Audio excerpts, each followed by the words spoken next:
ఒక 3 ప్లాట్స్ మాత్రమే చూపిస్తుండు ఆయన రికార్డులో. ఆయన ఉన్న సర్వేలో ఓన్లీ 3 ప్లాట్స్ మాత్రమే రికార్డులో 3 ప్లాట్సే ఉన్నాయి. అవి మూడింటికే ఎట్లా వస్తుంది సార్? సర్వే ఇచ్చినప్పుడు సర్వేయర్ మొత్తం ఇస్తాడుగా 1 సర్వే నెంబర్ అని.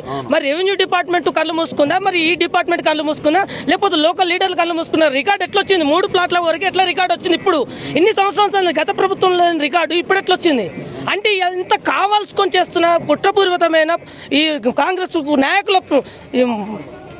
చాలా దుర్మార్గంగా ఉంది. ఎందుకంటే ఈరోజు ఒక్కలన్నా రాలేదు చూడండి. ఒక్క కాలనీ సంబంధించిన లీడర్లు కానీ, కనీసం ఇక్కడ ఉన్న లోకల్ లీడర్లు కానీ, కాంగ్రెస్ ప్రభుత్వం లీడర్లు కానీ మరి ఏం జరుగుతుందని ఒక ఆలోచనతో తెలుసుకోవడానికి ఒక్కరు కూడా రాలేదని.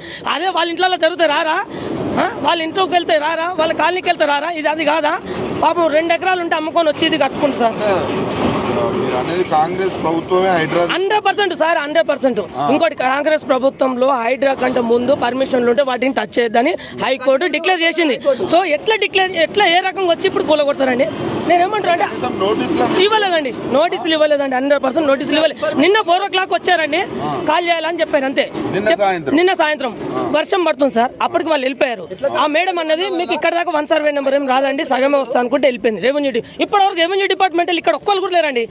రెవెన్యూ డిపార్ట్మెంట్ వాళ్ళే సగం వస్తుందని చెప్పారు, మొత్తం కూలగొడుతున్నారు. మాకు చెప్పిన మాట అది. అసలు మొత్తమే రాదని గత ప్రభుత్వంలో ఉన్నప్పుడు కట్టుకున్నప్పుడు ఒక్క 1 సర్వే నెంబర్ రాదని చెప్పారు, 12 పార్ట్ వస్తుందని చెప్పారు. ఇప్పుడు 1 సర్వే నెంబర్ చెప్తున్నారు. అంటే వాళ్ళ రికార్డులు మార్చుకొని పేద ప్రజలను ఎట్లా ఎంతగానో హింసిస్తారండి చెప్పండి. మీ ఇంట్లో మీకు తీసుకోవండి అసలు సీలింగ్ ల్యాండ్ కానీ, అసలు భూములను కానీ.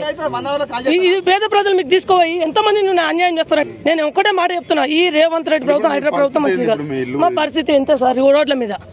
రోడ్ల మీద ఇప్పుడు ఎక్కడైనా గుడిసెలు వేసుకొని పోయి ఉండాల్సిన పరిస్థితి వస్తుంది. ఆ గుడిసెలను కూడా ఉడేస్తున్నారు. కనీసం భూమి మీద అడుగు పెడితే ఆ అడుగు కూడా రేవంత్ రెడ్డి ప్రభుత్వందే. అంత దారుణంగా మారింది. గత ప్రభుత్వంలో ఉన్నప్పుడు ఇక్కడ ఎలాంటి సిచ్యువేషన్ రాలేదండి. ఓన్లీ కార్పొరేటర్ అండ్ మున్సిపల్ తరఫున వాళ్ళకే ఉంది. మున్సిపల్ పర్మిషన్ ఇస్తుంది. అప్పుడు రెవెన్యూ అంటే ఇప్పుడు ఒక్కటి సార్, మున్సిపల్ దగ్గరకు పోదు పర్మిషన్ కావాలని, ఇప్పుడు రెవెన్యూ దగ్గరకు పోవాలి. ఎందుకంటే సార్ మీరు అర్థం చేసుకోండి, ఇక్కడ రెవెన్యూ మొత్తం ఆట ఆడిస్తుంది. మున్సిపల్ పర్మిషన్ వాళ్ళు సైలెంట్ కూర్చున్నారు. మరి ఎందుకు ఇచ్చినట్టు? మరి రెవెన్యూ డిపార్ట్మెంట్ కూడా పోయి పర్మిషన్ అప్లై చేయాలి సార్. అయితే ఇప్పటితో కొత్త అప్లికేషన్ పెట్టండి, వస్తాం. రెవెన్యూ దగ్గరనే పర్మిషన్లు తీసుకుంటాం, మున్సిపాలిటీలో తీసుకోము. ఇక ప్రజలారా మీరు మున్సిపాలిటీలో తీసుకోకండి, రెవెన్యూలోనే పర్మిషన్ తీసుకోండి. ఎందుకంటే హైడ్రా వస్తుంది, జాగ్రత్త. ఎక్కడ చూసినా రెవెన్యూతోనే హైడ్రా కుమ్మక్కై ఉంది. ఇది నిజం. పేద ప్రజల మీద పడుతున్నారు.